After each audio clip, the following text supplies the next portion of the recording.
Hey guys, welcome to the beginning of my tutorials on how to write hard house.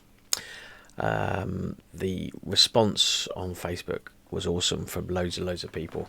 Everybody very keen to learn how to write it, dropping the things that they want to see, and they want to hear what they want to see included in this particular tutorial. So I've been thinking long and hard. How I'm going to approach this, how I'm going to approach it compared to what other people do with their tutorials, and how to make it so that I think it can be compatible with both with beginners and with people that are intermediate, moving on, and a lot further forward and a lot further advanced. So there will be elements on this as I go through and I start to lay these videos down that people that are a lot further forward will want to gloss over, and probably wait until the latter part of the series, and then there will be and obviously the people that want to start from the beginning. Now,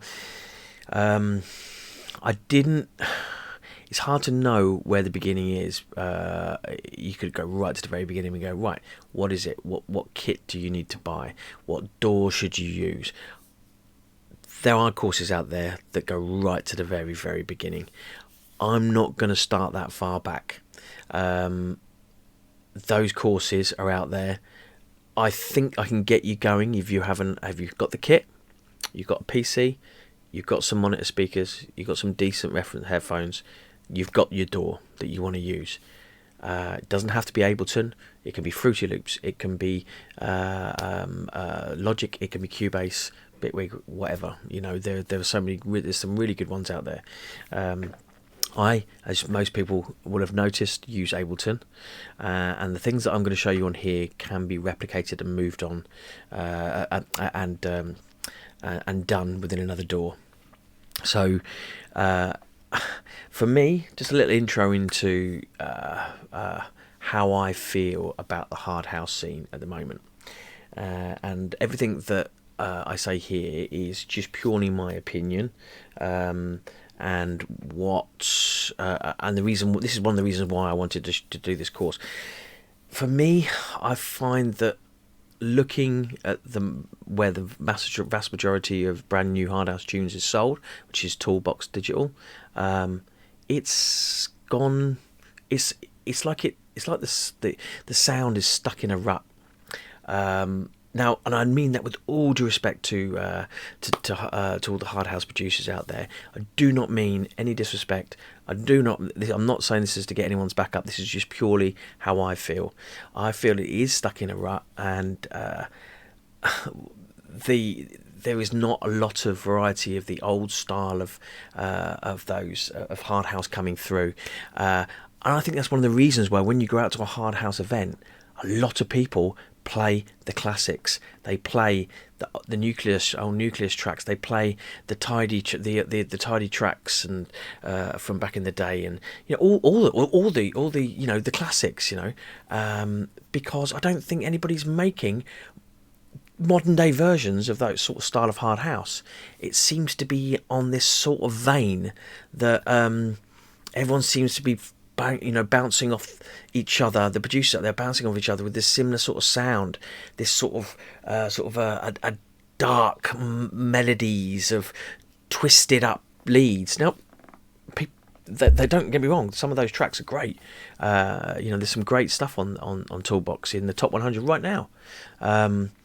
But for me, my perception of hard house and what I used to do back in the day with 12-inch stumpers, and with my record label that I set up with Dan Rowe, Peroxide Records, it was tough, it was bouncy, it was bitchy, it was cheeky, it was new energy, it was hard house can be anything, any of those things, to just a damn right dark and filthy. But I find that a lot of the stuff at the moment is quite dark, and there doesn't seem to be a lot of that cheeky, bouncy hard house, that fun hard house, with a little bit of fucking bitchiness in there as well. But like my track that I've released, and I'm only going to refer to my own tracks here, that I released on Peroxide Records. It's mine. It says it's got a vocal in there. It's my pussy. You know what I mean? It's those sort of like cheekiness of the hard house doesn't seem to be there, and I think everyone then sort of like stumbles back to their back catalogues of tracks and pulls out and starts to drop the tracks that they know everyone loves. Why isn't anyone writing this sort of stuff anymore? They aren't. Don't get me wrong. Why isn't everyone? There is people out there that are still doing those sort of things, and it just doesn't seem to be a lot. One of the reasons why I did a couple of tracks, the sort of my three sort of best ones, one with Jason Naughty as well, Power Junkie, Judder, and Higher Level. They were all, if you listen to them, and I'll just give you a little quick playthrough of them. If you listen to them, they've all got that sort of cheekiness going on, that fun factor, that sort of, they're different from what was in Toolbox. I was listening to what was out there in Toolbox, and I wanted to write some of that cheekiness that you used to get in Hard House, from back in the day, and they did really well. That's why I just want to show you how I done those things. I'm going to show you how to put together a hard house track based on the ones that I've made, and what the other thing I'm not going to do is I'm not going to just use stock plugins. I'm doing this for nothing, so it's not costing you anything. When you're starting out making music, yeah, you can use the stock plugins, but I think if you've got, if you've got that a little bit of cash that you could go out and spend some money on some of the plugins, it's worth it. It really is worth it. Certainly the synths and some of the EQs and things like that you can get out there, and some of the compressors. I will use some stock plugins, just and I always do. I always use some stock plugins because it's good on your. It's less aggressive on your CPU usage. And it's not, you're not pushing your computer too hard. But for me, with this introduction into the first part of the course, I want to show you. I just wanted to play you a couple of the tracks I'm going to do, and then I'm going to show you laying down a kick. So a lot of people know me for the hard house that I've done in the past, and some of my more up-to-date stuff. This is my up-to-date stuff. I'm not going to play you any of my old stuff. This is Judder.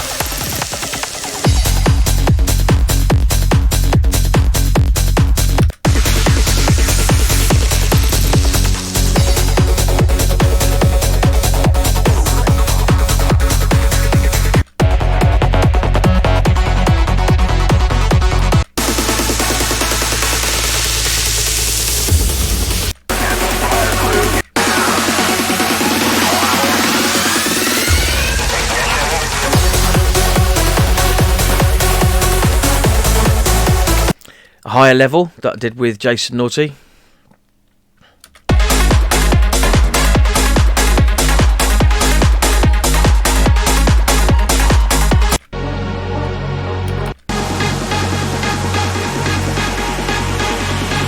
one of those that sort of bit of cheekiness and the fun factor in the riff. Yes, I feel like I'm listening to a new song.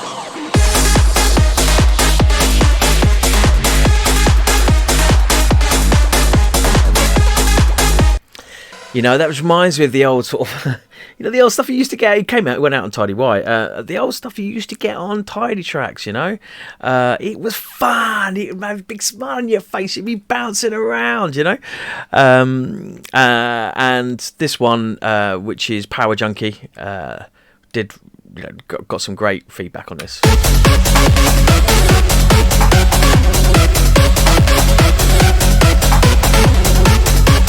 So you can hear here from my style of hard house that it's uplifting, it's bright, it's vibrant. It's got that happiness about it.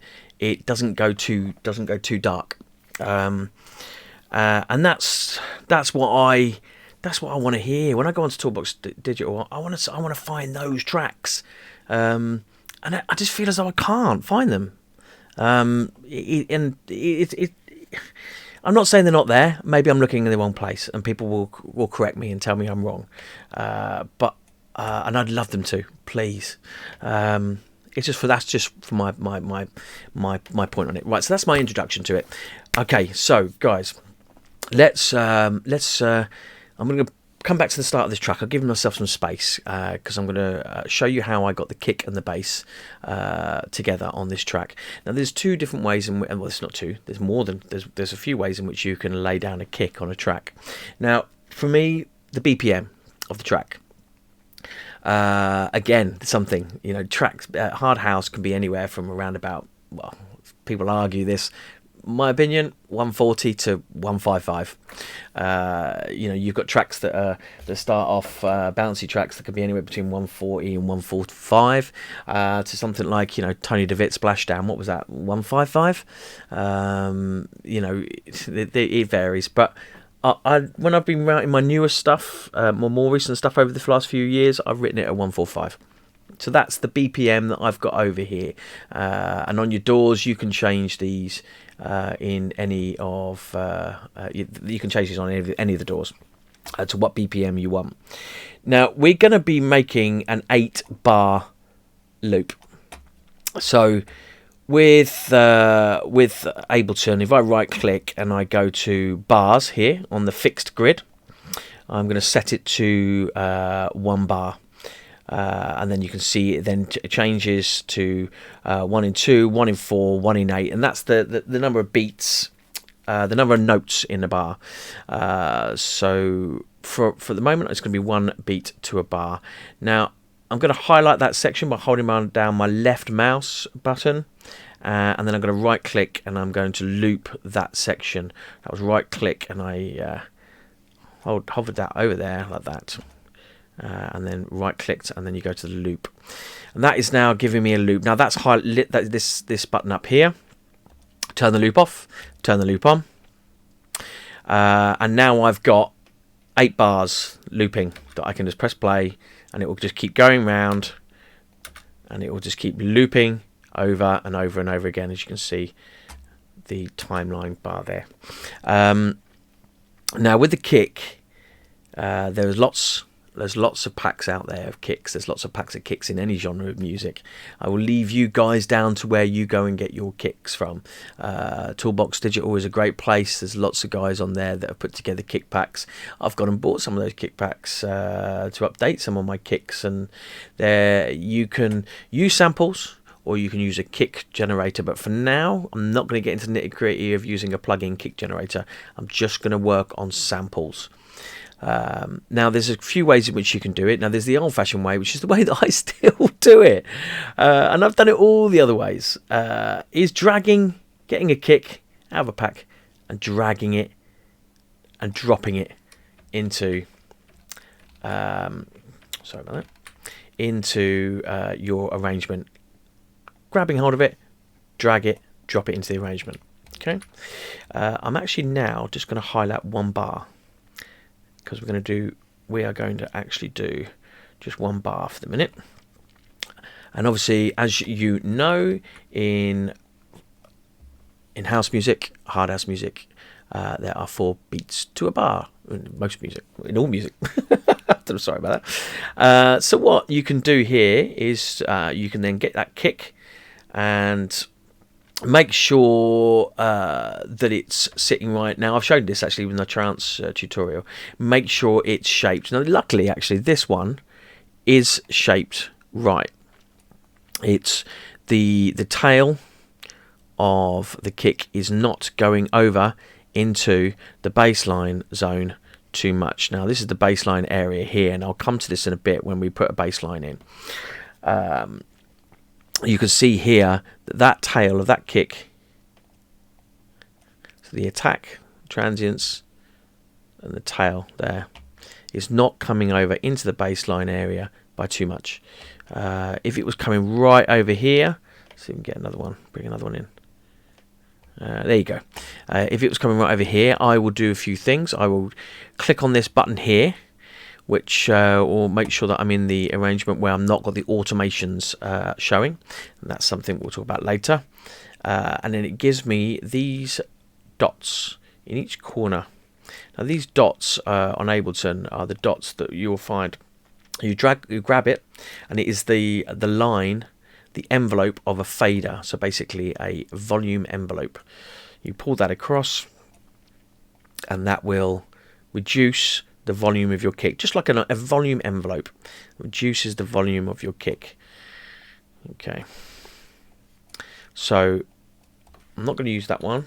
I'm going to go back to the one that I used in this particular track, which is already shaped. I don't need to be doing any of this. Okay. Now, once you've got your kick in, you can then make sure you're on 4 beats to a bar. So 1 in 4.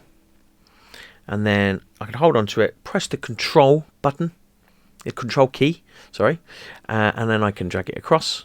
I can drag it across, and I can drag it across like that. Or I can highlight the whole of that section there, so that I'm then taking into consideration that little bit that's missing, because it's not doing the full beat of that bar. And then I can press Control and press J, and that will consolidate it so it fills the whole of that area. Now once you do that, then it makes life a little bit easier. You can just press Control and then duplicate, duplicate, duplicate. So Control D, D, D. And if you keep pressing D, it will just keep duplicating, duplicating, duplicating. Once I've got that, once I've got 4 of them together, I can then, you can do this with right clicking as well, by the way. If you do right click, this will actually show you all of the options you've got available to you. Now, I can click this one here to consolidate it, and then put that into a group of 4 kicks. Consolidate. That is now a group of 4 kicks. Okay. And then I can press D, and then it will just duplicate the 4 kicks rather than the 1 kick. Now, that is, excuse me, that is now the first section of putting the kick in. This is one of the ways of putting the kick in. This is the way I'm going to show you for now. There is another way of doing it, which can become a little bit more complicated, which is putting a drum machine in or a sampler in. That is by using MIDI, but for this instance we're just going to use an audio track. Now to create more audio tracks, you can insert here. You can click on the side here. You can then right click, and then you can go insert a MIDI track, which will then drop it underneath. Or you can right click and insert another audio track. You can insert a return track, but those two are something, and group tracks, so that's something I'll come to later. But for now, we've just got an audio track that we're dropping in. Ignore these down here for the moment. I'll come back to these in a minute.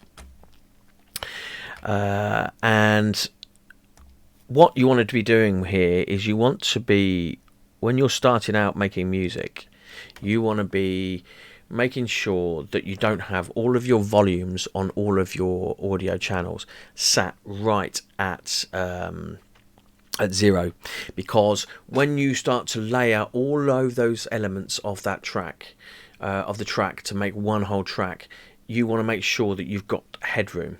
I.e., headroom is something which will happen over here on your master channel. When it's sat at 0, you want to be making sure.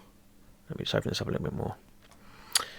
That when your track is on full, all elements going, it's right at the drop, and it's gone into the whole of the main part of the track, that it is sitting with around anywhere between 12 and 6 dB. You don't want to be going higher than 6 dB because that, and again that's something I'll come to later on, that's where you want to be leaving that room for your mix downs, and then eventually your master, getting it mastered and getting it to the correct loudness. Okay, so you have now got 4 kicks in there. So I'm just going to repeat that process again. I'm going to go audio track, new audio track. I'm going to drag my kick in. Just dragged it in out of a load of kicks that I've got on the side here. Okay, now, and obviously I'm going on the basis of you knowing where your samples are, etc. As I say, I'm going a little bit further than the beginning here. And you know a little bit about how to get around a door. But I will be giving you all the shortcuts and things like that. To a point. I don't want to go too much information overload. So I've got the kick in. I can see it's not filling the whole of the section. It's the whole of this sample is not as long. So what I'll do is I will highlight that. I will press either Control J, or I will go to consolidate. But here I'll just show you this way. Okay. I then highlighted the kick. Highlight the kick. Control D, or duplicate. Duplicate here. Sorry, I hardly ever bring up this screen. I always just go duplicate with my Control D. Control D. 1, 2, 3, 4. So 4 in total. And then I will then click on the first one, or you can just do it this way. Highlight it that way. But click on the first one. Hold Shift. Click on the last one. Control J to consolidate it. And there you go. We've got it again. We've got a group of 4, okay, in our first bar. So let's just delete that one. And let's just play this one.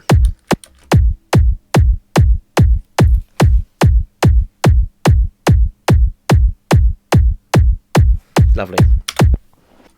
Okay, so we've got our kick in. I just quickly stop the video there for a second, just to tidy up the whole of the arrangement, to make it less complicated for people. So we got our kick in here. Close that one down. We've consolidated it. I'm actually going to make it red. I like to make my kicks red. Don't know why. Just red. And what I was about to explain was the headroom. So when you start, if we're starting a loop with just we're on a 1 bar loop here. We are starting with just kick and bass, because that's what this tutorial is about. You want to be giving yourself headroom. You want to be sitting with the volume button here, or if you press the tab button on Ableton, that will bring you to the mixing desk. You want to be making sure that your kick is sitting around about -6, -7, a little bit between -12, -6. I normally sit around about -6, and then once you start to layer everything on top, you should find that your overall level of your track here on the master channel will be sitting lower than 0. You should have enough headroom from 0 being obviously the point where you don't want to go over, because you'll start to distort. You want to be making sure your track has got enough headroom so that when it comes to the mastering stage at the end, the mastering engineer has got that room to be able to bring out the whole of your track and make it nice and big. And also that headroom for when you do get to the, sorry, I've just jumped a stage there, mix down. On the mix down stage, when you start to add your final processing like saturation, drive, etc. There's something actually else as well that I want to touch on in this introduction, which is a lot of people said about how do you make your track so big. When we get to the mix down stage, we will talk about perceived loudness. This is something in music production, and that's why you need that headroom, because we are going to need that headroom for the mix down stages and the mastering stages to get the track sounding loud. With the use of what they do in the music industry, which is you can have 2 tracks both at the same at 0 on your mixer but yet one sounds a lot louder than the other, and that is because that's perceived loudness, and I'll show you how that works, but that'll be a lot further down the line. Anyway, I've digressed there. So yes, the kick. Now I'm trying to keep this as simplified as possible without it being too beginner. So you've got your kick in there. You've seen how I drag and drop the kick in into the track, and now what we're looking at is just making sure there's one thing in your music, in music production, and something that you'll probably have seen from tutorials that you've seen elsewhere, is that your kick, making sure that your kick is mono, making sure it's straight down the middle. There's a I can see here that it's a mono kick anyway, but what you need to what you can do, sorry, get my words out right, what you can do is put a utility tool. I'll just put the wrong thing on there, sorry. You can put a utility tool onto, get out in a minute. And on this utility tool, which you'll find under audio effects, utilities, utility, is it has a little mono button on there, and it will mono out anything on your channel there, on the audio channel. And there are ways in which you can see that, which I've shown in a previous video on my trance ones, which I'll quickly do now. You can get free plugins that show you whether the track is in mono, which is here with the Ozone Imager 2 free plugin. Stick it on there, and you'll see here straight down the middle. That's your left side, your right side. That's your stereo spectrum, your stereo field, sorry, and you can see it straight down the middle mono. Now, something else that I would then do with a kick drum, once you've got your kick drum, just give it a little bit of a boost. Is we're going to put a little bit of EQ onto it. Now in here under audio effects, you've got EQs and filters. I always use the EQ8. It's got 8 bands on there. I like it. It's great. For a stock plugin, it's great. And on there, as you hover around this grid, you'll see at the bottom left hand, this little box here tells you what the frequency range, and it also tells you the note of that frequency range. So when I'm listening to this kick, I can see that kick is peaking around about, it's in the key of A minor, yeah, it's A minor. So what we need to do, is I'm going to give it a little boost here. Just by giving it a boost of around about 1.5 dB, and then I'm going to get the Q, which is this line, and I'm going to tighten it so we're only pushing at the point where it pumps.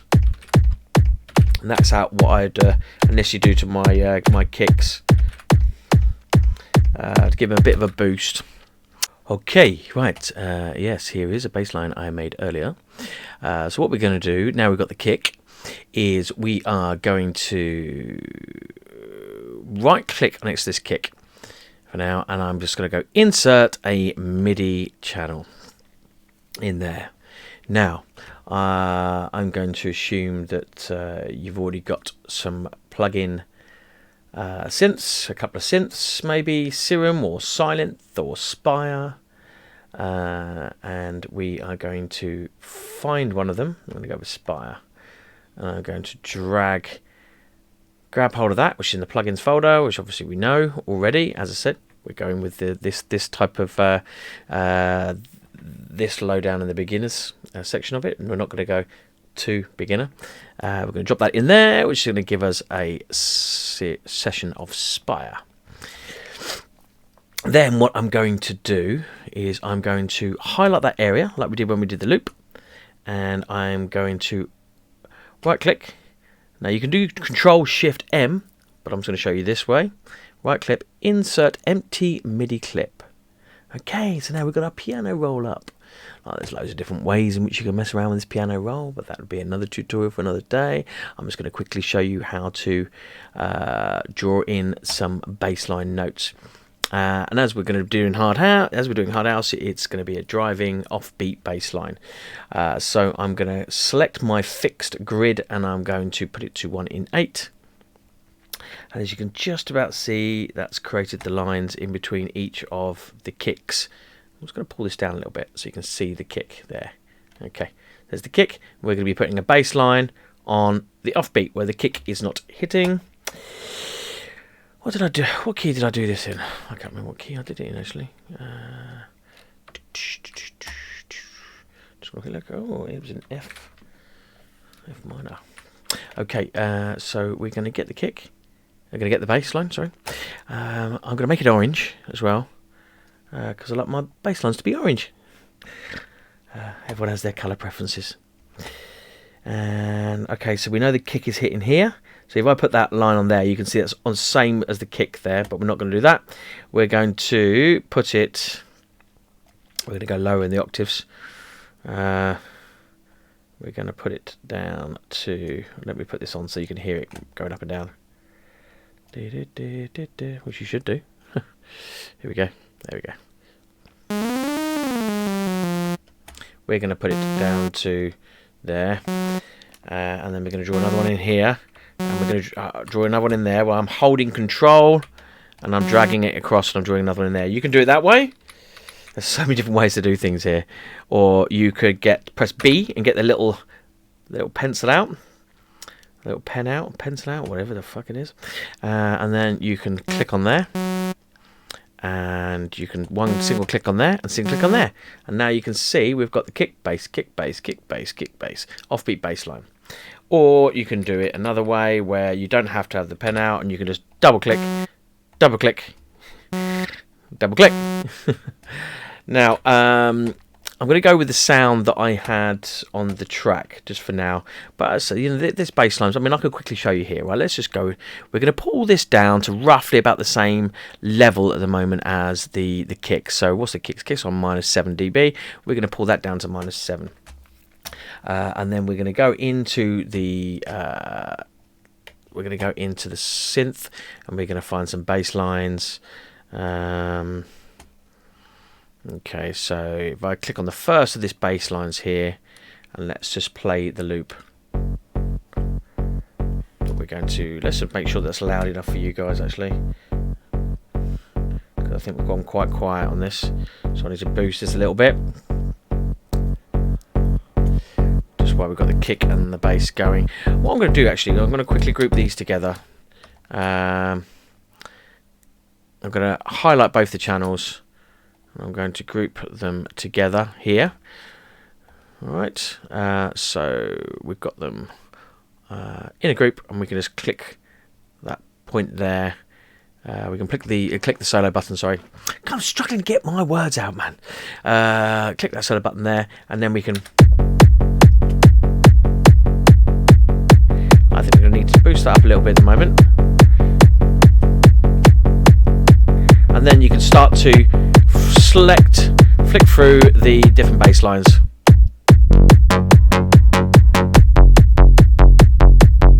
Ooh. That's punching quite nicely. I think that was a bit too loud actually. Now I need to turn this down a bit. Okay, bring that back down again.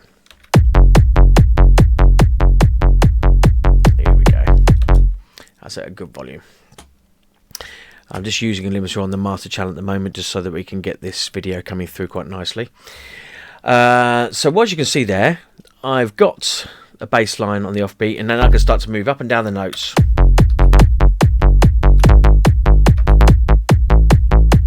So going up and down the piano roll. You can see the piano roll there.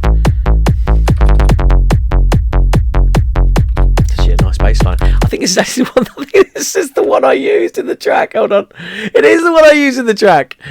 Brilliant. I didn't. Honestly, I did not mean to do that. Then, that was a fluke. That was a fluke. That was not planned. I promise. Housekeeping. Rename it. Bass line. Do that by right-clicking on over the name. Rename. Like any computers. Rename. Oh, that's funny. So that is putting in a kick and a bass line. And then what I would do from this point here, I'm now going to show you on the track. So I'm now going to delete these and show you what I did on the actual track. So delete them. Now, what I did on the actual track is over here. Back on the actual track, I had one bass line, loop this section. I've got the bass line here. Which was that bass line?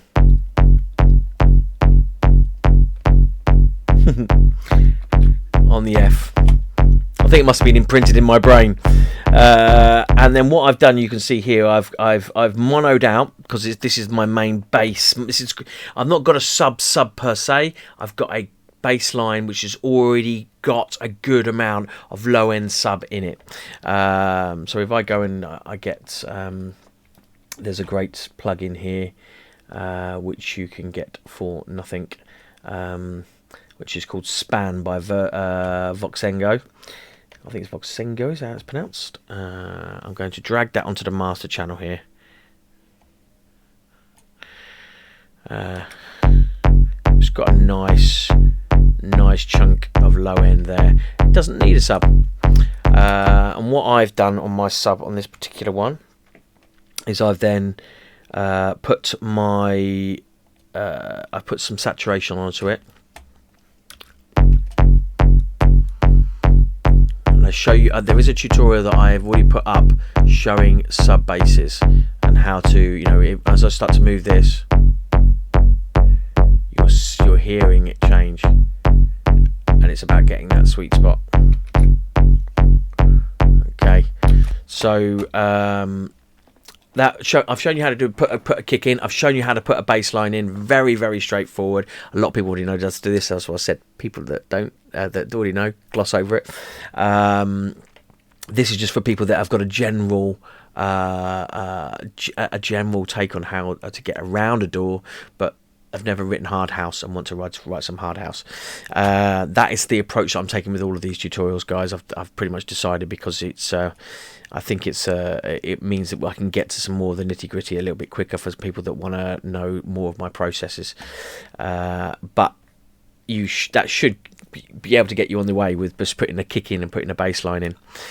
But how I want to get this kick sounding really good with this bass, the bass sounding really good with this kick. I put an EQ8 on it, stock plug-in, and I've boosted it by about 3 dB on this particular one. I really wanted to boost that bass, and then I've put saturation onto that bass, and as you can hear, if I just adjust it slightly, I wanted to have a real nice bit of resonating sub going on. So right there with warm tube saturation just seems to sit right for me in the mix. Now what I did with this as well, just come out of there, is I put another little, I put something on top here, right? These are little tricks for me that I find make a bit more of an interesting bass line. I sometimes call these top runners. So it's the same thing again. I've drawn in a MIDI part, as I showed you before. Drawing in a MIDI part, you can highlight any section of what you want to draw in, and you can just go insert a MIDI part, and then you go, it's inserted one that's empty, and then you can start drawing away what you want to draw in, wherever you want to draw it. But for this particular one, I would then go to here, set this to 1 in 8 on the grid, and then I can go down to where it was, which was F, and I can start to draw them in. Alright, and I found this quirky little sound. I think it is a bass. It is a bass, yeah. It's bass, and it's sitting about the same octave, F2 on the piano road, so the second octave. Put them together. Adds like a little bit of a jump to the bass, which I quite like in hard house. When you've got a little bit of that, you've got the chunkiness of that bass line, and then you've got something riding over the top. Gives a bit more of a little bit of attack and when you put it with the kick,